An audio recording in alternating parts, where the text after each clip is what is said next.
It is such a great way to lose $1 trillion.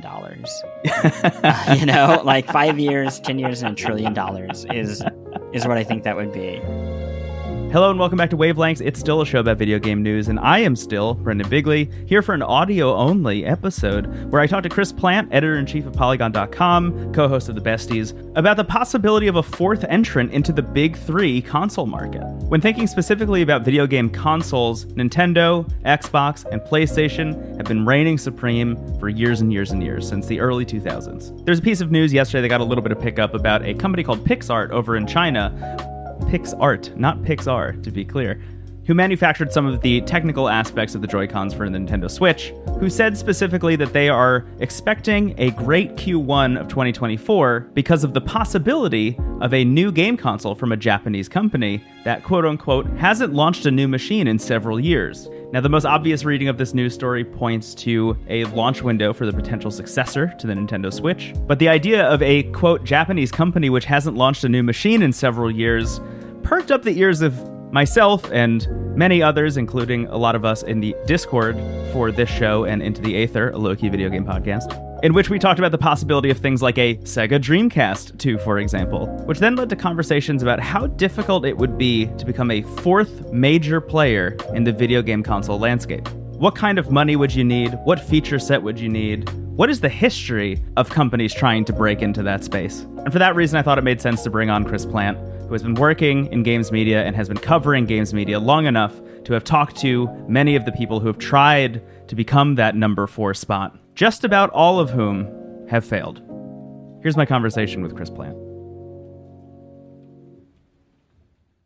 Chris Plante, thank you so much for being here. Thank you for having me. I wanted to talk to you because you're a person who has been working in games media long enough to have seen the rise and fall of many platforms over the years. I feel like maybe the first time I became aware of your work in particular was around the launch of the Ouya and your obsession with Towerfall. Sure. No, just my obsession with the Ouya. Towerfall was tangential. Towerfall was the side I just thing. love, an Android system that is going to change the world.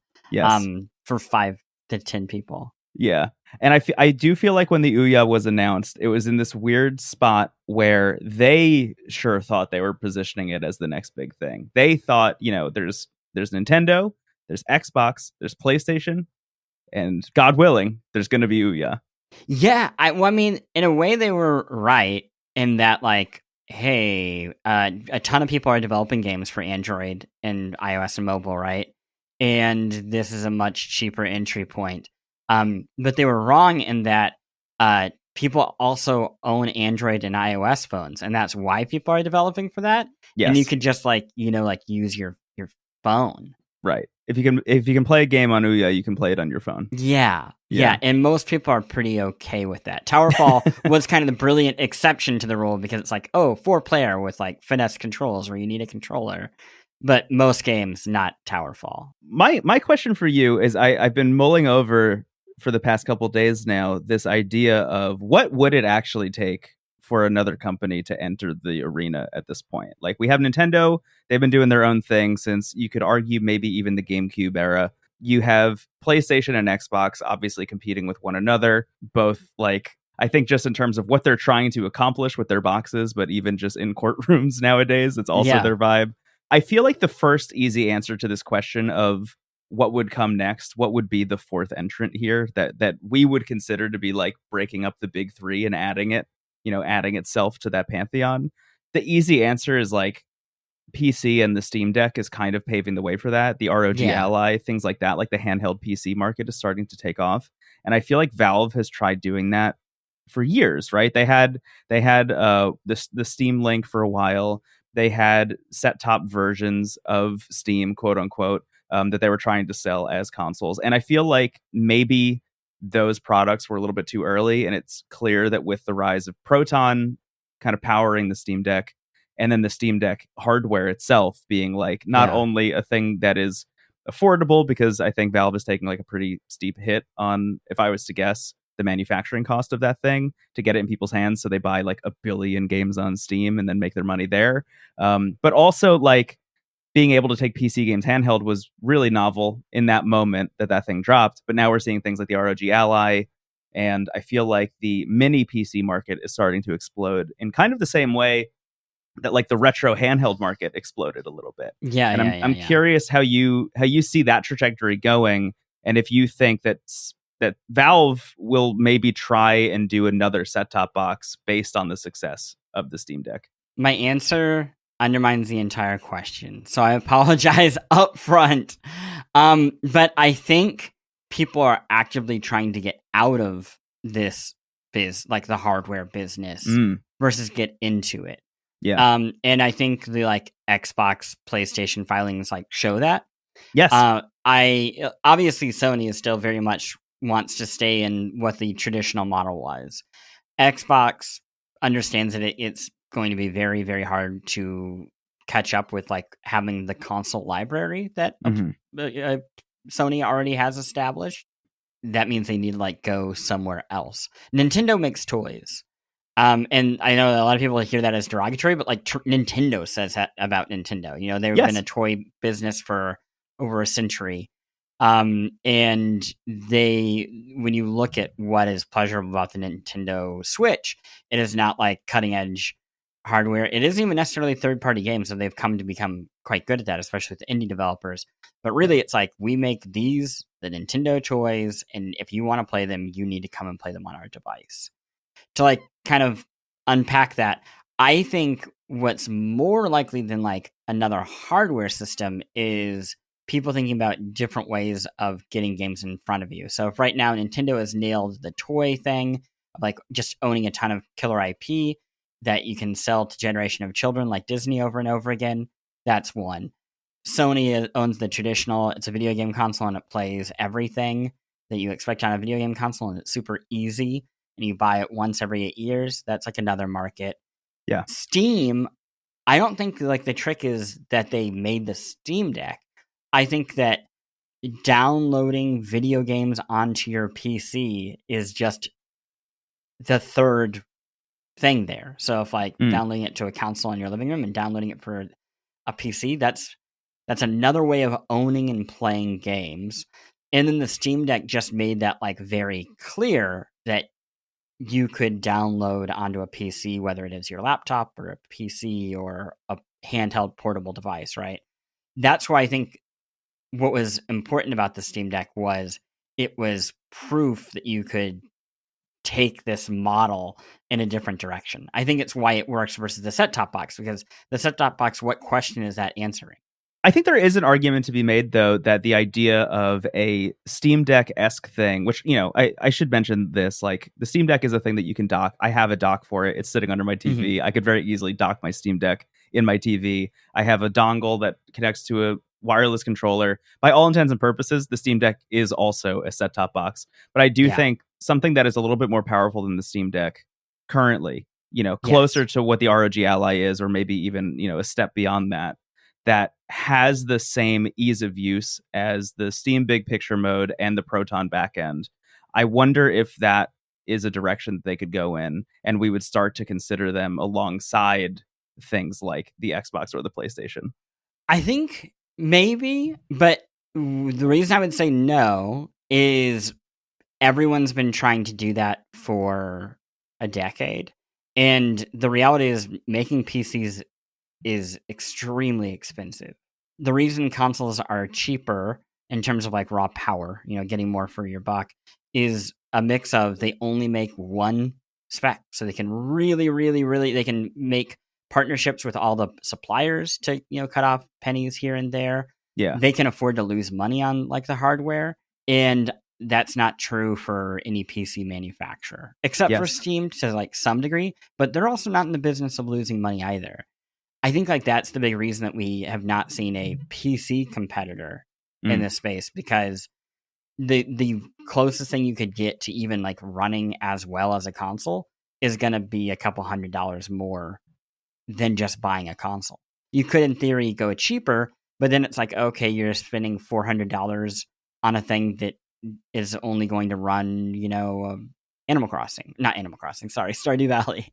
Yeah. And like that's a Animal really Crossing, not a bad point to make though, right? I mean, the Nintendo Switch is the cheapest device of all of them, right? And one of the reasons that, although you'll have your people online who are saying like, man, we really need to, upgrade these internals, like the graphics are starting to get shaky, and like that is true here and there. You look at the most recent Pokemon game, like obviously underperforming, I think, in terms of like didn't have visual any problems, fidelity, right? Yeah, it was totally fine and everybody totally loved fine. it. Yeah. A lot of the reason I think Nintendo can enter a space, charge less, and still be satisfying to consumers is because they have all that intellectual property. Yeah. Versus something like, Xbox, who has been kind of like clawing uphill to try and find IP that they can really stand behind for years and years at this point. I think all of this gets into the larger question, and which I just think it's like a fun thing to think about, honestly. Just like what would it take for another company to show up? Like, say, for example, our favorite company, Sega, popped back into existence and was like, we want to get back into consoles, baby. We're going to do it.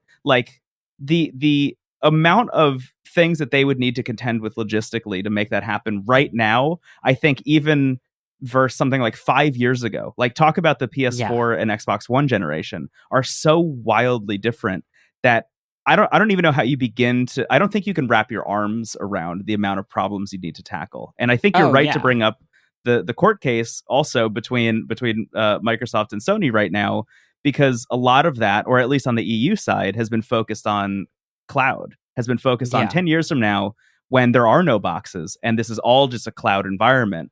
We don't want Microsoft to own all of that intellectual property. Yeah, in which I find, I mean, everything around both the EU and the FTC I've found like embarrassing, and how it's wild. Gone about. Yeah. I think there are plenty of things that you could go up against Microsoft with. I think both the cloud and Call of Duty are misguided.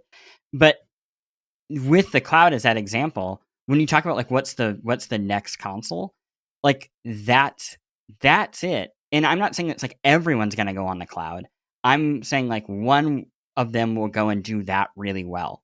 Like, I don't think the home video game console is actually going to go anywhere. There was a time where I thought everything's going to be on the cloud. I just don't think that's true anymore. Yeah. So I think Sony will own that. I think Microsoft looks at the cloud and they're like, yeah, we would love to be the people who own that. That's a good opportunity for us, but that's not going to like destroy the market.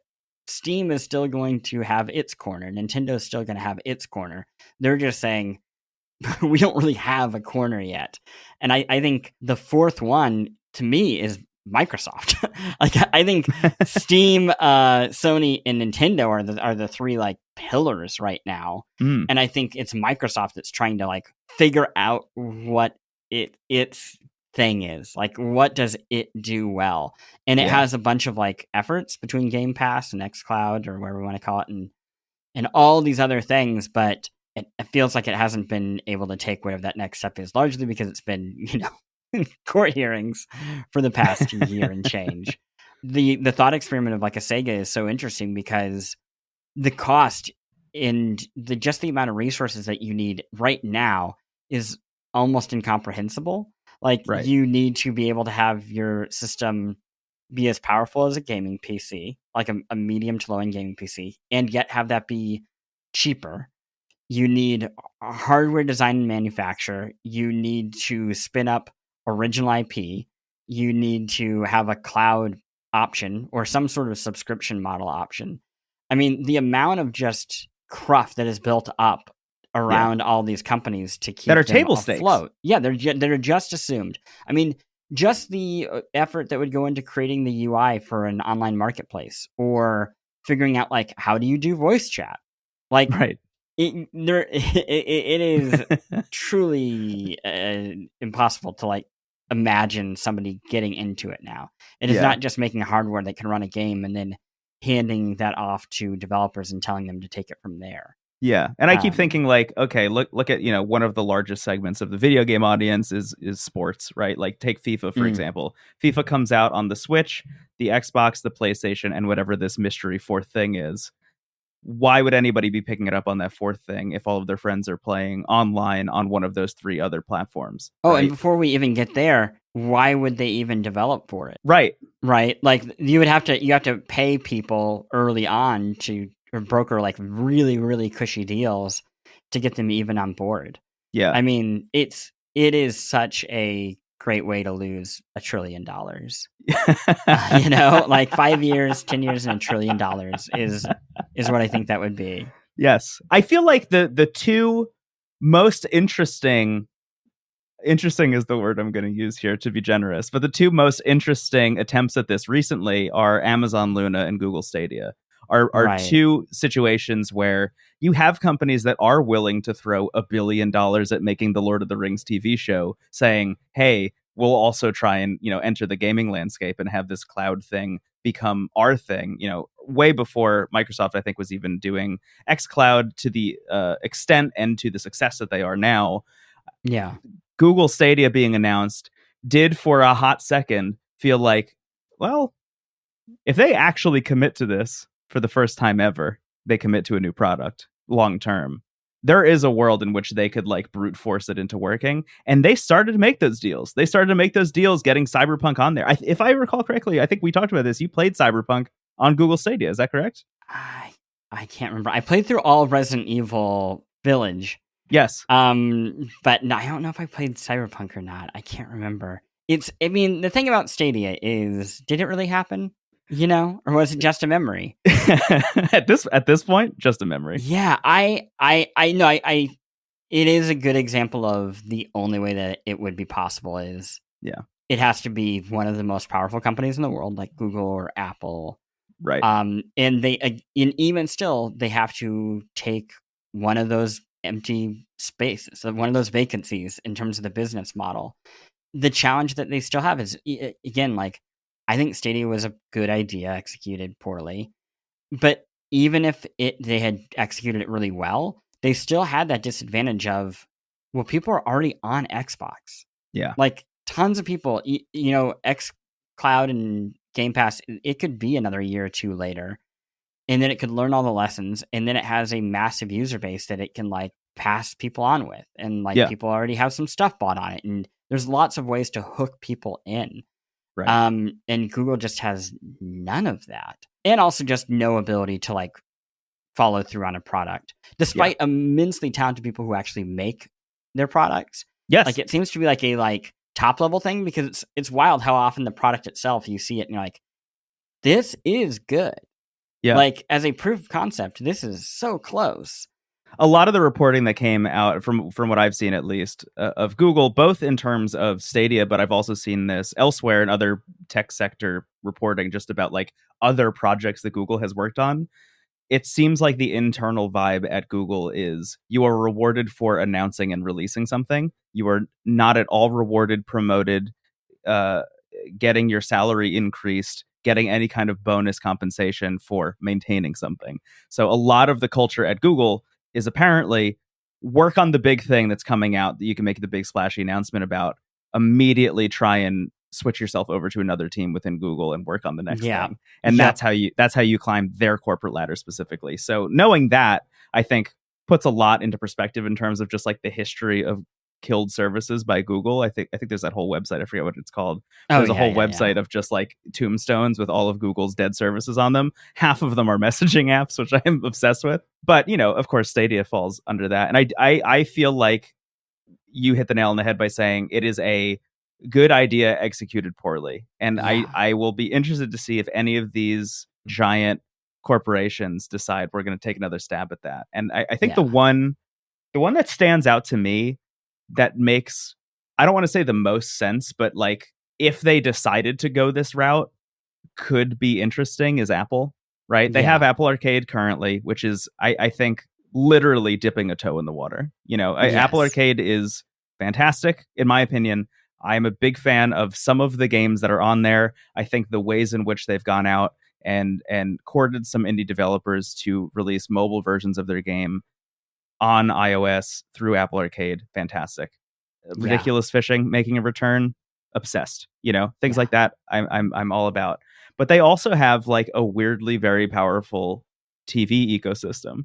They also have an install base in people's homes, in people's living rooms currently. And I wonder if at any point they're going to be like, what if? But does anybody even know that their Apple TV can play Apple Arcade games? Probably not. Like, I don't. Do you? Do I do it, or do I know it can do it? Do you do it? I don't do it. Oh no, I mean, even knowing that it is an option, I think is like a non-starter. And I don't do it, and I don't know why I don't. But like that to me is like a marketing issue of like, why is that? Why are Apple Arcade games not routinely at the top of your Apple TV? Very strange. It is bizarre. We had a listener of the Besties who is like, people get upset whenever you talk about Apple games that aren't on Android. And I get it. Like, it's a bummer. At the same time, it's kind of weird because there are lots of exclusives on all sorts of things. Yeah. And Apple has a larger install base than literally any video game console. The thing that I reminded them is like, Apple TV exists. You know, like the argument always against iPhone games is like, well, you have to spend $1,000. It's the greatest barrier of entry. It's like, no, there's actually a very cheap way to play these games. And that's like Apple's fault for making no effort, seemingly, to get that across to anybody. I mean, just going back to the Stadia thing, and I guess to hammer home how difficult this is. Yeah. When Stadia was announced and they showed it at that GDC, which still is like one of the funniest reveals, where they had the little box, like museum boxes outside, and they were like, the history of video games, and it was like the Power Glove, a Sega Dreamcast, and the Stadia. Yeah, everything that had failed. Yes. Yeah, like what? But I spoke with Phil Harrison, who is the VP of Stadia at the time, who has like worked every major company in the industry before this. Yes. He just kept talking about like all the investment that they were like laying new fiber like in the ocean to make this possible. And that never felt real to me. Like, that felt to me like Google is laying fiber, and then you can say that, and you can add that to your press blast. Yeah. Good timing. Yeah. But who knows? But I just remember being like, how much runway do you have? Because this eventually, like, yeah, you've gotten this thing in the air, but like, it's going to have to come back to reality. And like, the truth is not, you know, the announcement, and it's not the launch. It's like, how smoothly do you land the damn thing? Yes. And he was like, well, it's Google. Like, how much runway do you think we need? And ever since things went bad, I think about that every time. I think about Stadia was like, apparently none. Like, the answer was very little runway. Yeah, very little. Which is a total shame. That said, with where Stadia was going, I think maybe you look at it pretty early on, and you're like, yeah, we brought in the wrong people to oversee this. And there's no way to fix this outside of like a full reboot. And like, financially, do we want to do that? No. That leaves us with the opening question, which is, do you think it's even possible for a fourth entrant to come along and actually get enough market share to like be a company that we consider alongside the ones that exist right now? To make a console, like actual hardware, no. And I think it would be like silly to even try, because again, it's like you're just arriving late to the party. To be like one of the main publishers / distributors of video games, yes. I think if Apple really wanted to, they could get in this. Because again, if going back to that original thing I said of Nintendo makes toys that always have their IP, Sony makes video game consoles. Let's say Xbox makes cloud streaming, Steam makes downloadable games for your PC. Your phone is still sitting right there. Like, and while Apple has a game store, they weirdly don't own their own space. Right. And that opportunity, I think, is still waiting to happen. A major publisher model on mobile it seemed inevitable 20 years ago, and it still feels kind of inevitable. Well, yeah, I mean, that is, speaking of court cases, the ongoing litigiousness of Apple and Epic and even Netflix, you know, the way Netflix has tried to do it, and Microsoft trying to get Game Pass on iOS. That does seem like, you know, a gold rush waiting to happen. But it's just so locked up in courts that I feel like we're 5 to 8 years behind when that could have actually happened, technologically speaking. The silliest thing about the walled gardens with that, and like how Apple could fix this, is like, let people like install stuff on your phone that's not through this. Steam is doing fine. Like, if you actually just create a store that is good and has advantages, you'll be fine. Same thing with, Game Pass and just having the games wherever you go. Like, Yeah. there are all sorts of advantages with Apple. Okay, well, if you buy a game through the App Store, it works on your phone, your PC, and your Apple TV. But if you buy it sideways, like that won't work. You don't have that connected license, and you don't have save states and all these other things. Right. There are so many ways to incentivize people to use the App Store. Plus, most people are just going to use it anyway because it's like the thing that's installed on. It's your there. phone. It's installed on your phone. It's on the homepage when you buy the thing. The protectiveness, it shows a complete lack of confidence in the actual product. Yeah, that I just don't get. I hope we answered your question, by the way. I don't know if we did. It honestly, again, it's just like a weird thought experiment. It's just like having that conversation the other day with people in our Discord. I just had this moment that was like, I just want to think about this. And I want to talk to somebody who works in media about this. And I'm so glad that you accepted and are here to talk about it, because it is a weird thing to think about. I mean, like the last time I think a company announced that they were entering the console space or wanted to be a major player in the space and made it work was the year 2000 with the Xbox. I realize I have one other answer that is actually hardware too. Hit me. If Chinese law changed dramatically and they became comfortable with video games, which they just straight up are not right now. This would amount to like a colossal change in thinking. But if they did, and Tencent wanted to make their own like hardware in China, and then the Chinese government said the only way to legally distribute your games in China is through this hardware, it would obviously be humongous. There are plenty of ways that people are getting video games into China, Steam being a very obvious one, that are not technically legal or approved. And I think like an approved gaming system would go a lot. But again, the reason for that is that the government has currently no interest in that, and sees gaming as, a negative, not a positive. So I don't think that will happen anytime soon. But they could do it, like any time. It is theirs for the taking. Yeah, there was a brief moment around the launch of the Nintendo Switch where Nintendo was partnering with Nvidia to port Nintendo games to the Nvidia Shield TV, which was approved in China for distribution, which I think was really interesting, going all the way back to the Ouya and the Android set-top box. I haven't really heard a lot about that since then, that initiative, and I wonder where that's at. I wonder if you're right. Yeah, it can't exist right now. Like basically, like gaming in general is like a non-starter. In China, I mean, they're under an intense lockdown in terms of what can be distributed and how.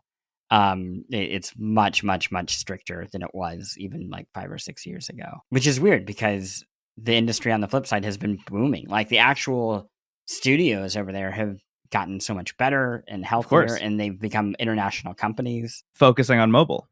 Yeah, focusing on mobile and increasingly focusing on international, because the market in China is so unpredictable that you need to figure out a way to like get that audience elsewhere. Yeah. I mean, for people who are really into the business side of things, what will happen over the next 5 years with China and gaming is where I would keep my eye. Yeah. It's really, really interesting stuff, and it can go in a variety of directions that would, whatever direction it goes, will have a humongous impact on the industry. And whatever direction it goes will have Chinese companies still involved in the gaming scene, even if China put a full lockdown on video games, because companies like Tencent have wisely invested in everything. Yes. Everywhere. Right. Because that's, again, when you have an unpredictable market at home, diversify. Mm-hmm. You were wrapping up, and then I kept it going. No, I think that was a good amendment, specifically because where it kind of netted me out in terms of answering this question, which was supposed to just be a philosophical exercise, but I feel like we maybe have landed on an answer, is that yes, you could talk about the big three, quote unquote. You have Nintendo, you have your PlayStation, you have Xbox, and I feel like you have to include PC, as we mentioned. But I do feel like the fourth pillar increasingly is just going to be mobile. Yeah, definitely. I think that's the answer. Like at the end of the day, if Apple decides they want to get into gaming, they're going to probably focus more on mobile. If Google decides they want to get into gaming again, it'll probably be focused on mobile. The Chinese market focused on mobile. Just feel like maybe the supercomputer that we all have in our pockets, this is not a new idea, by the way. We went back to Ouya. We went back to the whole problem with Ouya is like, why are you making a thing that everybody already owns and is better? Exactly. Yeah. Wow. I didn't think we could do it, but we did. So the fourth major player in the console landscape is the Backbone 1 controller that you can slap onto your phone. and which will be destroyed the minute Apple decides it just wants to make its own. Or if you put it in your backpack without any kind of protection and it rips the triggers out. Oh, that's fun. Which did happen to me, sadly. That's good to know. Yeah. I didn't know that. Yeah, be careful with your Backbone 1. Anyway, Chris Plante, thank you so much for joining me on this episode of Wavelengths. Where can people find you on the internet? Or where do you want people to find you on the internet? I don't want people to ever find me. But people can find me at Polygon, the website that I run and that I love. You can find me at the Besties, podcast about video games. Yes. And you can find that at besties.fan. And where you have a newsletter also. We've collectively decided that being on Twitter is not good for our mental health. Hell yeah. And it's actually easier to distribute through a newsletter. And it's been great. Wow. Made things much nicer. That's great. Hey, you know what? There's also a Polygon newsletter that I do love to promote called Patch Notes. Yes. And it comes out every Friday afternoon. And if you just need like, hey, what video game? I see you checking your watch. That's today. That's now. That's today. That's right now. If you want to know like what to watch, what's on TV, what games came out, there's I always make sure to include at least one free game. Hell yeah. You can check that out, and that's Patch Notes. Awesome. Well, thank you so much. Goodbye. Bye.